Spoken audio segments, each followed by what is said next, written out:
கொடுப்பவன் ராகு கெடுப்பவன் கேது அப்படின்னு சொல்லுவாங்க. கேது என்னென்ன மாற்றங்கள்லாம் செய்யும் சார்? இப்போ நீங்கள் ஜோதிடத்துக்குள்ளே வரணும்னா கேது இருந்தால் தான் வர முடியும். ஓகே. இந்த நிகழ்வை பார்த்துக்கிட்டு இருக்காங்கல்ல, ஆமாம். எத்தனையோ லட்சக்கணக்கான ஜோசியர் இருப்பாங்க, கேது திசையில் தான் உள்ளே வருவாங்க. ஓகே. கேது சாரம் வாங்கினப்ப தான் உள்ளே வருவாங்க. செவ்வாய் கேது சேர்ந்துருக்கவங்க தான் நிறைய ஜோசியத்தை படிப்பாங்க, ஆய்வு பண்ணாங்க, கட்டுரையெல்லாம் எழுதுவாங்க. அப்போ கேது இல்லாமல் ஜோதிடம் இல்லை. ஒருத்தனுக்கு அறிவுரை சொல்லவே முடியாது. லக்கணத்தில் கேது இருந்துட்டா விஞ்ஞானி, 10வது 12வது ஃபெயிலு, ஆனால் வாத்தியார் கிளாஸ் எடுத்தான். புரியுதா இல்லைங்களா? இப்போ மருத்துவர்கள்லாம் இருக்கணுங்க இல்லையா, மருத்துவத்துக்கு மருத்துவம் சொல்லுவேன். லக்கணத்தில் கேது என்ன ஒன்று தெரியுங்களா, பேராசை இருக்காது. தாடி விட்டுக்கிட்டு திரிகிறது, ருத்ராட்சத்தை போட்டு திரிகிறது, நெத்தியில் பட்டையை போட்டு அழகை குறைத்து கொள்வது.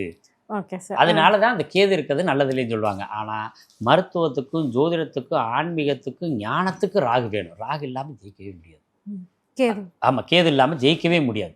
ஏன்னா அவர் தான் ரொம்ப, ஏன்னா அவரோட சிந்தனைகள் வந்து எப்படின்னா ஞானத்தால் கிடைக்கிறது. நீங்கள் நல்லா கவனிச்சு பாருங்கள். நீங்கள் யாருக்கா ஒருத்தர் ஃபோன் பண்ணலான்னு நினைப்பீங்க, ஃபோன் பண்ணலான்னு நினைக்க ஃபோன் வரும். ஆமாம், நடந்திருக்கும். ஆமாம், அப்படித்தான் நடக்கும். அவங்களுக்கு ஞானம் இருக்குன்னு அர்த்தம். அது கேது தான் கொடுக்குறவர்.